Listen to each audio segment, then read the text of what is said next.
Bhagavad Leela, chapter 86.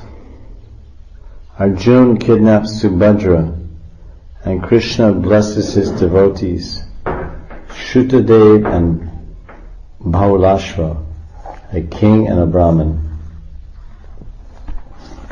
Once while on pilgrimage throughout Bharatvarsh, Arjuna came to Prabhasa Kshetra on the west coast of India in Gujarat near Dwarka. He heard that Balaram was arranging to marry his sister to Duryodhana, who was his student in club fighting. But Krishna and his father Vasudeva were not in favor of this. Arjuna wished to marry Subhadra, so he devised a plan to disguise himself as a sannyasi, a Vaishnava Tridandi sannyas, and he passed Chaturmasya in Dwarka unseen and unrecognized or detected by the Dwarkavasis. Once, after Arjuna had finished his Chaturmasya 4-month breath of the rainy season, and he was eligible now to again accept general invitations to eat in the homes of householders, at that time he was invited one day by Balaram to come to his home. While eating sumptuously, Arjuna kept looking at Subhadra, who was enchanting and had brightened, and his eyes were very brightened by affection for her. Vice versa, upon seeing Arjuna, who was very attractive to women, Subhadra, the sister of Balaram, confirmed in her mind, let's say took a sankalpa, that by his characteristics she concluded that Arjuna was not a sannyasi, and thus she fell in love with him. Arjuna was determined to marry Subhadra.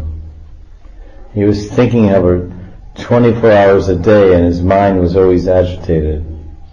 Taking permission of Vasudeva and Devotee and also Krishna, Arjuna kidnapped Subhadra one day when she went to do puja in a temple. When Balaram heard that this so-called sannyasi was actually Arjuna, he became furious. Balaram was pacified by Krishna and other family members who fell at his feet and begged him to forgive Arjuna. When Balaram understood that Subhadra was very much attached and in love with Arjuna, then he became satisfied. And to show his happiness, he sent a large dowry to Subhadra. Meanwhile, in another kingdom of Mithila, the capital of Videha, the Brahmin Shrutadev and the king Bahulashva engaged in a pastime with Krishna. Krishna says, one can ask the question, why this sudden transition in Shukadev's narration? Because generally the trend is that Parikshit Maharaj asks some questions about dynasties, or in this case he was asking about his family, his relatives, because Subhadra is his relative. He wanted to know how was she. He heard about the story of how so many of his relatives were married from Shukadev, so now he actually asked, that's how the chapter started, "Oh Shukadev, please tell me how Arjuna." Parikshit said, because Parikshit could understand that, of course the days were also running out, he only had 7 days to hear, but from Shukadev's Goswami's gestures, that this narration of this Bhagavat Puran, the glories of Krishna's devotees, was reaching its end, and so was his own life. So at that time Parikshit said, "Oh Master, although we have heard about the marriages of everyone, from Baladev to Aniruddha, we have not heard anything about Subhadra's marriage." So then he asked, "How did Arjuna marry her?" "I must ask you about this because Subhadra is my grandmother." So this is why he's answering that question and telling this Leela, which was a standard throughout the Bhagavatam.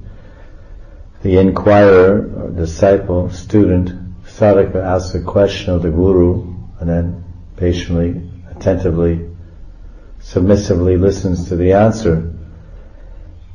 So now all of a sudden, without being asked any questions, suddenly Shukadev immediately starts speaking some other story which he wasn't asked about, which seems totally unrelated, and one may wonder how this happened. So Vishnu says that in text 13 commentary, without being asked by his student or disciple, Parikshit, Shukadev started narrating a special pastime of Krishna's, which Shukadev himself, along with so many other sages, had previously witnessed. And now suddenly Shukadev spontaneously remembered it. So sometimes the narration of Bhagavatam is more like a stream of consciousness or free flow speaking. Whatever comes to his mind, he may speak it of its glories of the Lord and his devotees. The Brahmana was a Grihastha, but he didn't endeavor much to make his living. He was satisfied to serve Krishna and just take whatever Krishna arranged. The king of the province that he lived in, Bahulashva, was also Krishna's bhakta, and he was not greedy to expand his kingdom. Krishna wanted to please his devotees, so he took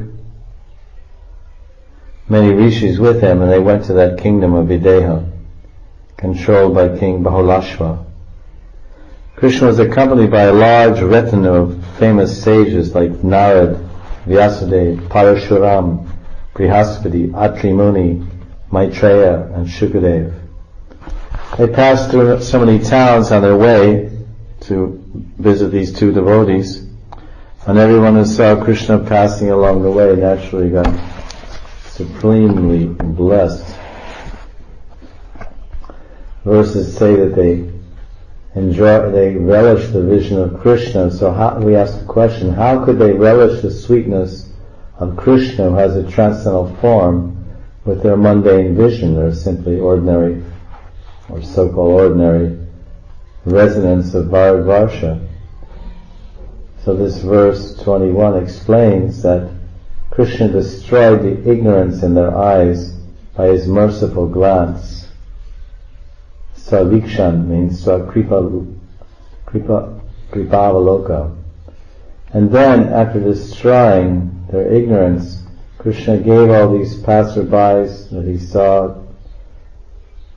or just standing on the road watching him, he gave them the realization of the supreme object and devotion to himself, which is the only means to realize and see Krishna's sweet transcendental form. As he says in Uddhava Gita, Bhaktiham ekaya viraya. O Uddhav, I am only attainable by bhakti. Knowing that Krishna had come simply to favor them, the king of the province of Videha, King Bahulashva, and the humble, simple living Brahman Shukadev, they greeted the Lord and prostrated at his feet. And they both invited Krishna and his entourage of sages to visit their houses. So to please them, he accepted both invitations. How he did this says that Krishna manifested himself and all the sages accompanying him, which were already mentioned, in duplicate forms. And these two Krishnas and these two Vyasas and these two Shukadevs and two Atris and Parashurams, Brihaspatis, these two different forms entered both houses of King Bahulashva and Shrutadev without the other person seeing it. So Shrutadev thought that Krishna was only with him, visiting his house. He had no cognizance or awareness that actually at the same time Krishna and the same entourage of sages and rishis and exalted beings were also visiting the house of King Bahulashva. This was a covering of the Yogamaya of Krishna. King Bahulashva thought, merciful Krishna has accepted my invitation only and is coming to my house alone. Too bad, Shrutadev is returning home alone, deprived of Krishna's association. On the other side, Shukadeva was thinking, my Lord Krishna is accepting my invitation, and the king is going home alone. And simultaneously, the king and the Brahman thus also manifested two forms. Why so? Why did King Bahulasva manifest two forms? And why did the Brahman Shukadeva manifest two forms?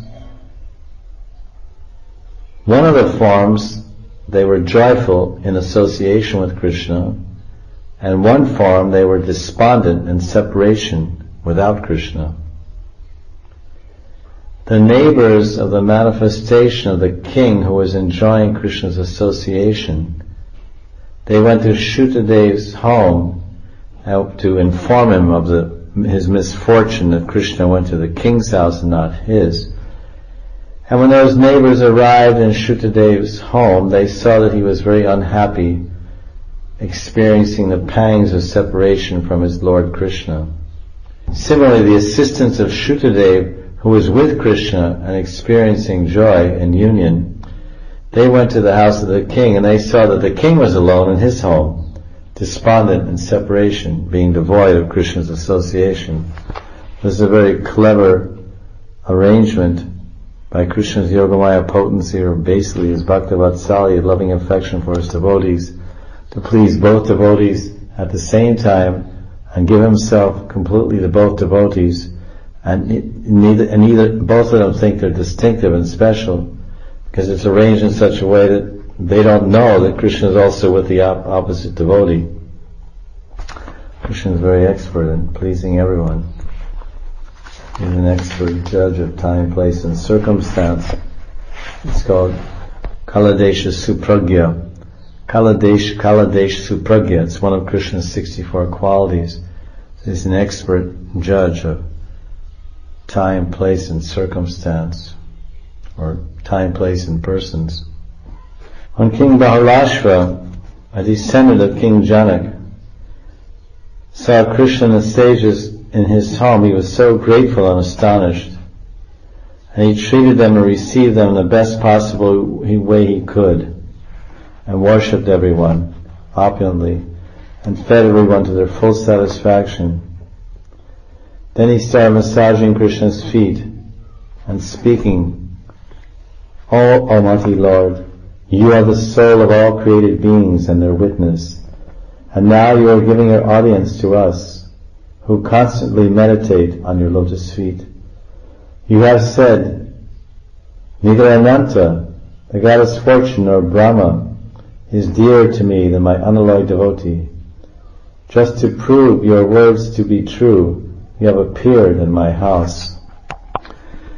This verse that King Bahulashva uses to glorify Sri Krishna, that he's dearer to his pure devotee. He says he's in his unalloyed devotee. It was actually a glorification of Krishna, glorifying his devotee Uddhav, great pure devotee, and this is spoken in Uddhava Gita, 11th canto, chapter 14, verse 15. So here in Videha province, the king Bahulashva is saying, "Oh, my dear Lord Krishna, Balaram, Ananta, the goddess of fortune, Brahma, you said neither of them are dearer to me than my unalloyed devotee." Well, that's true in a general way, that any unalloyed, pure, premi bhakta of the Lord is more dear than all these personalities, but specifically it was referring to Uddhav. And the verse, as I said, is 11:14-15. Bhagavan Sri Krishna said, "Na tata me priyatam atma yonir na shankaraha na cha sankarshano na shrir naivatma cha yata bhavan." Oh, my dear Uddhav, you are my very closest friend. This is a translation of Naeva Atma.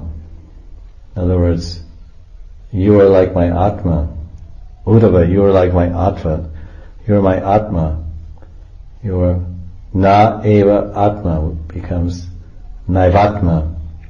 So the other devotees, the great devotees, obviously Lakshmi Devi, Brahma and Shankar, and what to speak of his brother Balaram, are very great devotee, eternal associates of the Lord, serving him wonderfully in the best possible way.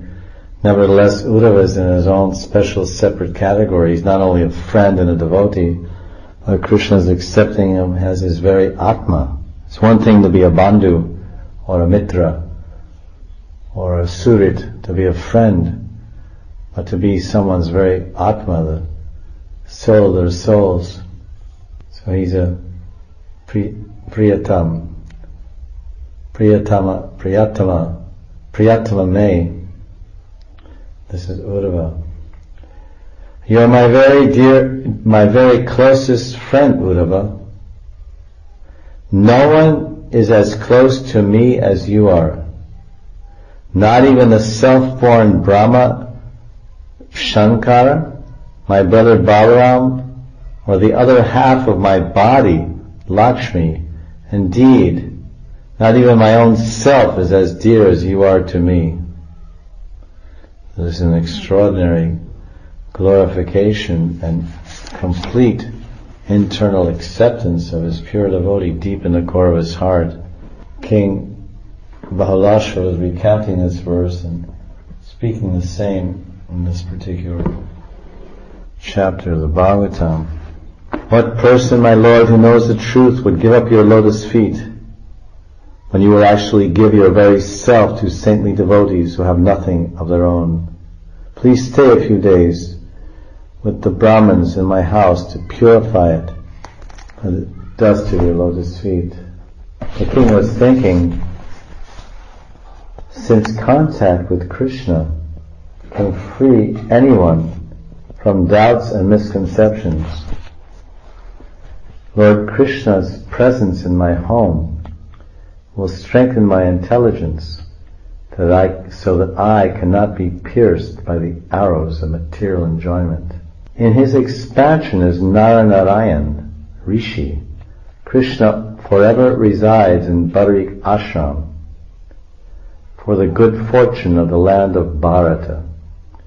And so, Krishna should reside in my house for some days for the good fortune of Mithila. Since Krishna's propensity is toward peace and simplicity, he will certainly prefer my simple home to the lavish opulence he's accustomed to in Dwaraka.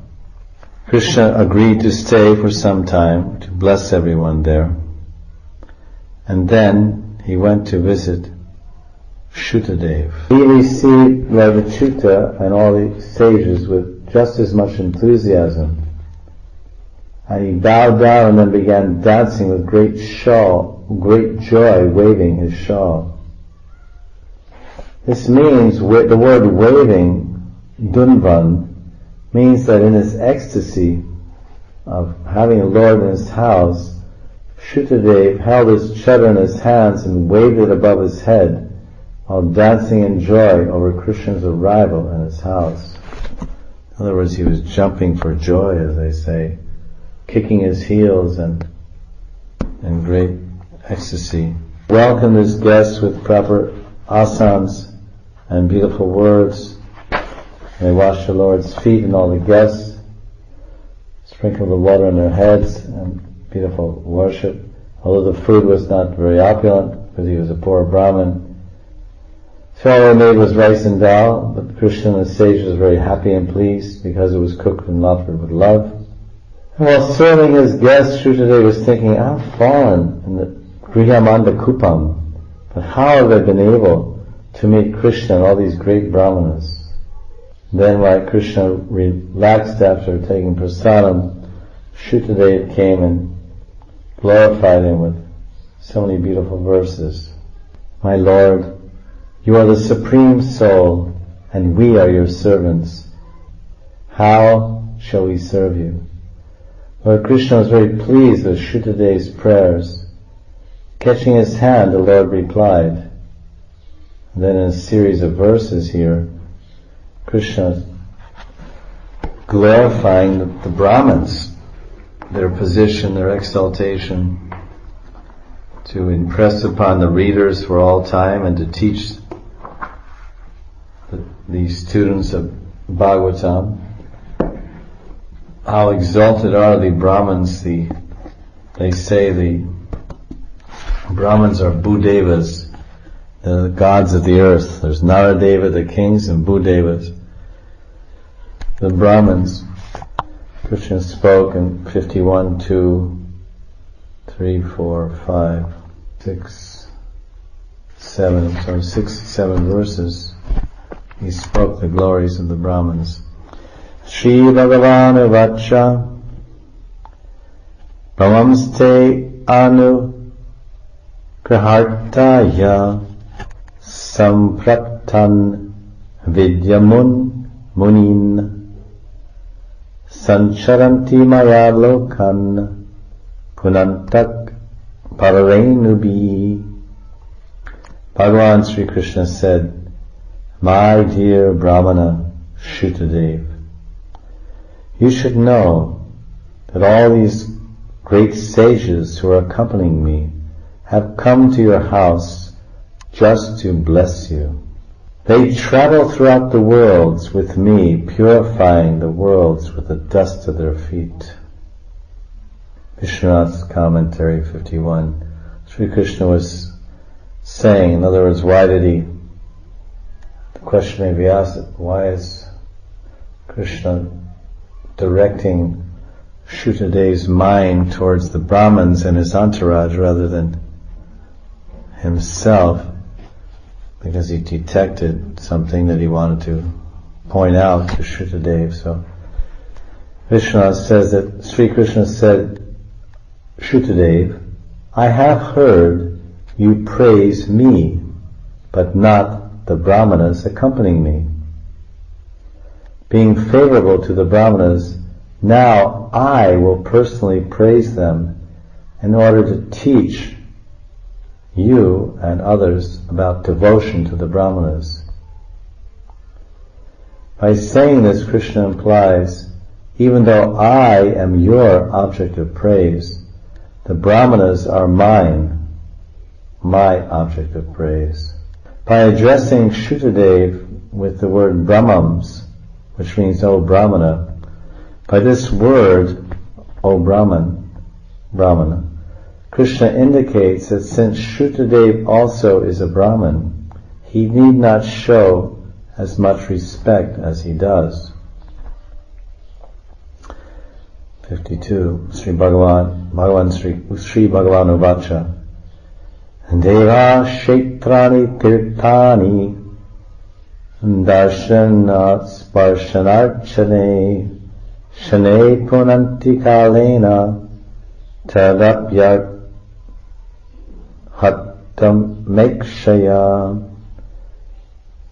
Sri Krishna said, Shukadev and everyone else, one can gradually become purified by seeing, touching, and worshipping temple deities, seeing, touching, and worshipping places of pilgrimage and holy rivers.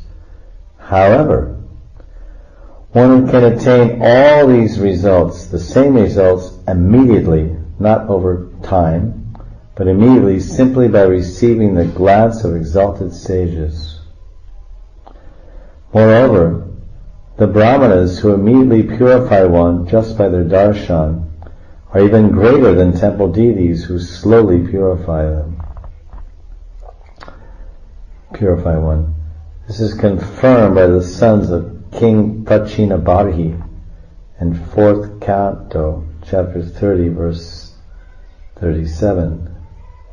Tesham vicharatam padbhyam tirtanam pavanechaya pitasyakam norucheta tavakanam samagama.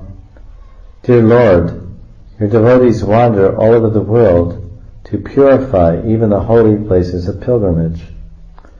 Is not such activity pleasing to those who are actually afraid of material existence? That was Vishwanath's purport. Text 53.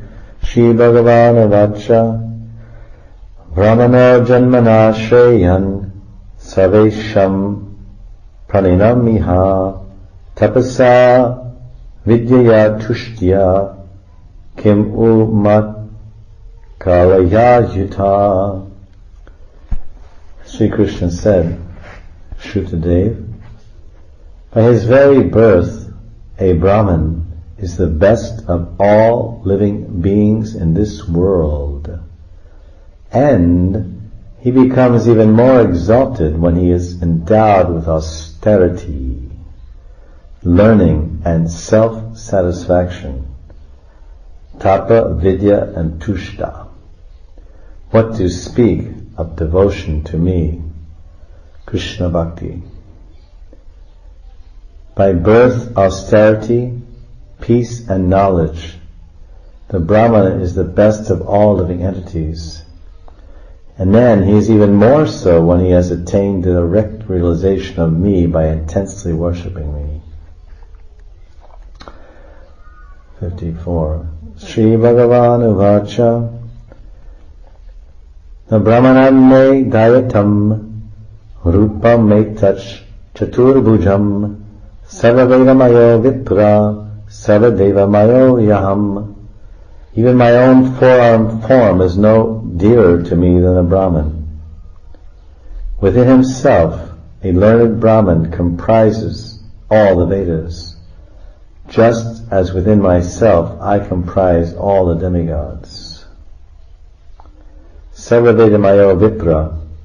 Sarvavedamayo Vipra means that the Brahman sages, who are the Vedas personified, can reveal Krishna, who embodies all the demigods, and Vishnu Tattva, expansions of Narayan. Dushpragya aviditvaevam avajanant yasuyaya gurum mam vipramatmanam archada vidya dristayaha. Sri Krishna said, ignorant of this truth, Shrutadev, they offend a learned Brahmana who, being non-different from me, is actually their spiritual master and very self. They consider such foolish people ignorant of the truth, consider worshipable only such obvious manifestations of divinity as my deity form. In other words, Krishna is saying, verse 55, foolish people ignorant of the truth and identity of the Brahmins, they find fault with the Brahmanas, and they think that deities are worshipable, but Brahmanas are not. Well, this is obviously the most neophyte consciousness of the Kanishta Adhikari, who only has regard for the Murti of the Lord, no, not the devotees. Text 56. Sri Bhagavana Vacha Characharam idam vishvam bhava ye chasya hetava parupaniti chetasya datte vipro madikshaya. Because a Brahman has realized me, a Brahman is firmly fixed in the knowledge that everything moving and non-moving in the universe, Characharam Vishvam, and also the primary elements of its creation are all manifested forms expanded from me. Vishwanath. 56. This verse is Krishna is describing the Brahman Gun, the qualities of the Brahmanas.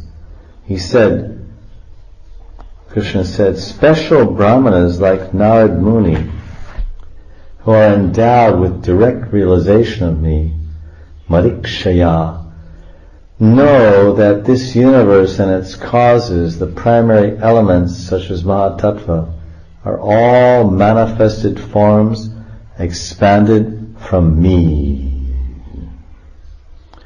Tasmat Brahma Rishi Netan Brahman Mach Chadayachaya Evam Chid Architosmi Yad Dhanang Yatta Buri Bhutivi. Therefore, Shutadev, you should worship these Brahmana sages with the same faith you have in me. And if you do so, by that worship of the Brahmanas, you will worship me directly, which you cannot do otherwise, even with offerings of vast riches which you may give to me. So instructed by the Lord, Shutadev duly worshipped Krishna and all the Brahmins in his entourage. The result of the great fortune and pure devotion, Shutadev and the king Bahalashva attained the ultimate transcendental destination. The verse says in 58, describing this Shutadev, Aikatma Bhavena, means Ekatma Bhav, that his Atma, his mind was fixed, Ekatma, fixed. In other words, Shutadev worshipped Krishna as per his instruction and the sages with undivided attention, which means Shutadev worshipped Krishna and the sages with the understanding that they were non-different. Shukadeva Goswami concludes the chapter by saying, O king, thus Sri Krishna, who is devoted to his own devotees, Bhagavan Bhakta Bhaktiman, Bhagavan Bhakta Bhaktiman, stayed for some time with his two great devotees, the poor Brahmana Shutadev and the ruling king Bahulashva, thus teaching them the behavior of perfect saints. Then the Lord returned to Dwarka.